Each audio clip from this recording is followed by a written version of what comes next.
Good evening, MMA fans. It is Solocast time. Today is Wednesday, October the 18th, 2017.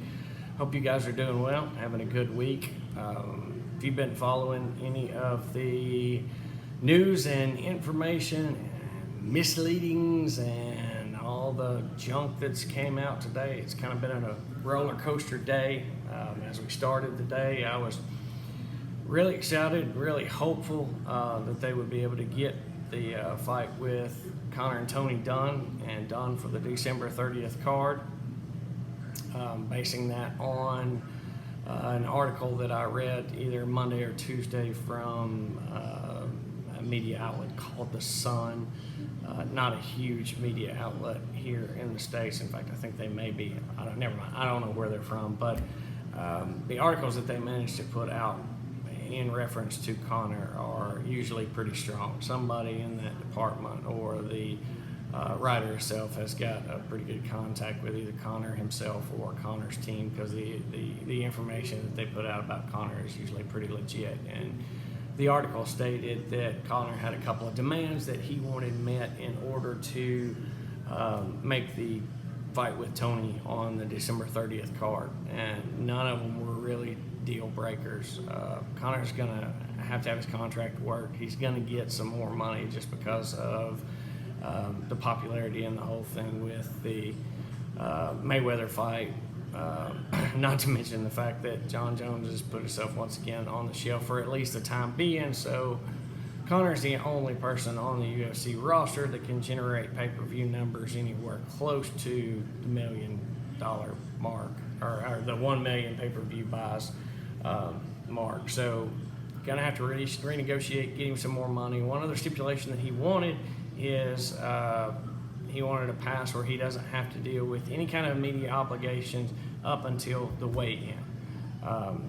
I say that Conor's been busy. Conor's been taking care of business things, enjoying the fruits of his labor from the Mayweather fight. He had his son's christening or baptism or whatever you want to call it. There was pictures on that over the weekend. So to say that Conor's not in shape is not fair. Conor's in shape.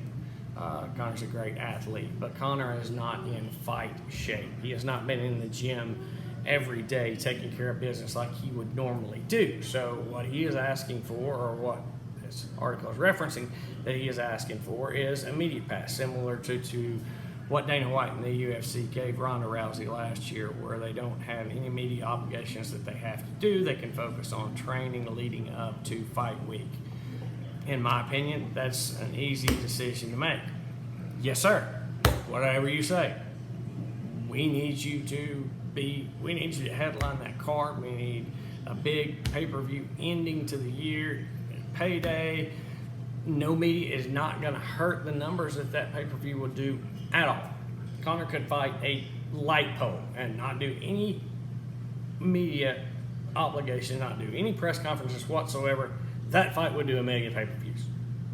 I feel like that is not really a disputed fact. Conor's going to bring in the numbers. So not having him do media obligations is not going to hurt 219 or whatever the number is for the December 30th card at all.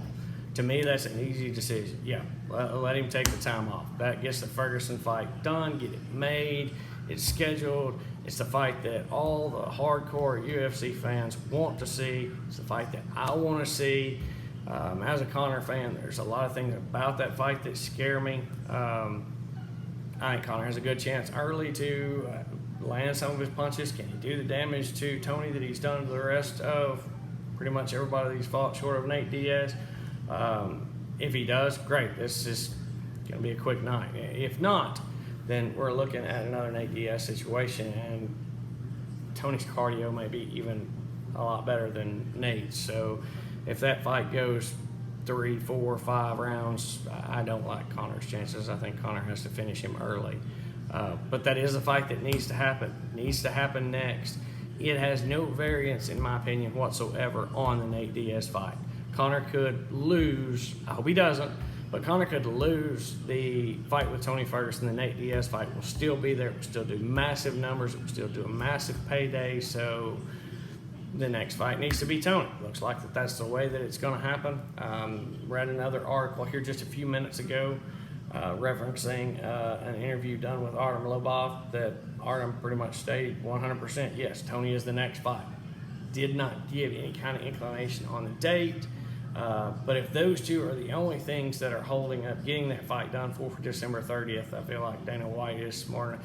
He's in a position he has to give in to the demands, and he has to make that fight. Khabib was on Khabib was on Ariel's show on Monday and stated that he wanted to fight Tony. He wanted his shot at Tony, and he wanted Nate and Conor to fight so that he could fight Tony. I don't think that happens, dude. You got to show people that you can make 155. Edson Barboza has stated that he will take the fight, so that would be another great fight that you could add to the December 30th card if Khabib truly does have his weight issues under control and he has put the tiramisu down. He has figured out how to get himself down to 155 without his body shutting down and all of that happened on the weight cut. Great. We'll put you on the December 30th card. You get to fight Edson Barboza. Depending on what happens with the Conor and Tony fight, maybe you get a shot at the winner next, but I think that's a great option. Kudos to Edson for stepping up there. Now the question is, Khabib, put up or shut up, dude. Make the weight and show us that you can do that and take out Edson Barboza, and then we'll talk. So those two fights on the December 30th card, there's still rumors going back and forth with Cyborg and Holly Holm. I feel like they get that fight done. So you're talking about three really, really, really good fights that could be at the top of the bill there on the December 30th card, which would bring in really good numbers, just smash numbers pay-per-view wise, and end the year on a high note for the UFC. So I really feel like that's a way that they're going to go. More and more confident the more that I read from people in the know. There was a small little blib on the radar today that kind of concerned me, and Whiskey and I we switched some emails back, exchanged some emails back and forth throughout the day as this information was coming out about Paulie. I won't go away, Malignaggi, or however the heck you say his name. I get it. I get why he's chasing Conor, chasing the payday. Conor whipped his ass in the training session. He didn't feel like he was in the best shape there. Maybe didn't get a fair. I get it. I still don't want to see that fight. Not at all. I would rather jab my eyeballs out with a plastic fork than I would to watch that fight. That fight is nowhere near on my radar of anything that needs to happen. Now, I am not Conor. Can he make more money in a boxing fight with Dipstick? That's arguable. Yeah, maybe he could. Maybe he could make a lot more. I don't know. I'm not a boxing fan per se. I am a UFC fan. I am a Conor UFC fan. Conor is not a boxer. Would Conor get better the next time that he boxed versus the fight with Floyd Mayweather? Absolutely. Conor learns from his mistakes. Other than cardio, he's corrected a lot of things that he's done early in his fights that he corrected and hasn't done, and become a better fighter. Would he become a better boxer? Yes, absolutely. Do I want to see that? No, I do not. He's a UFC guy. He is one of the best UFC guys out there. Top draw without an argument. You cannot make an argument on his drawing power in the UFC at all. But one of the top guys, and one of the things that Conor's never done, Conor has never defended a belt. Well, let's squash that one. Got that opportunity here right at the end of the year. Let's squash that one. The haters won't be able to say, well, he hasn't defended his belt. Yeah, let's take care of that. Take that out of the way. Deal with Tony Ferguson, then you can take on Nate Diaz first part of next year. The division has all kind of clarity brought back to it. After the Diaz fight, we'll see what happens with Conor, whether he takes another fight, whether he rides off into the sunset, whatever. There were some ups and downs today, but I'm feeling a whole lot better about that fight getting done for the December 30th pay-per-view, which those three fights that I just mentioned, that could turn into a massive, massive pay-per-view card, one that would rival, certainly be better than anything that we've seen card-wise as a whole this year, and maybe even rival the New York City card last year. Darren Till, Cowboy Cerrone coming up this week. I'm excited to see that one, a Cowboy fan. That's across the pond. They're broadcasting it straight time zones from across the pond. Has a start time, I believe, of 2 o'clock Central Time. That is on UFC Fight Pass. That is not going to be on any of the Fox channels. They're busy broadcasting college football, which I'm a Razorback. We're not even going to get into college football. There's another one the weekend after that, and then the MSG card. So lots of good MMA coming up. Excited to watch and see how all of the stuff comes together with Conor. Conor's movie, Conor's documentary, November the 8th. It's a one night only. It's a Wednesday night, I think. I looked today, but check your local theaters, check your local times. One night only. They're going to show that in theaters. Really cool documentary on what Conor came from, coming from the welfare line or whatever it's called in Ireland up to the point where he is now. Really a great story. Whether you like Conor, whether you hate him, his story of where he came from to where he is now is inspiring and truly amazing in what he's done. So I'll be checking that out. You guys enjoy the fights this weekend. Should be a good one. I still don't know anything about Darren Till.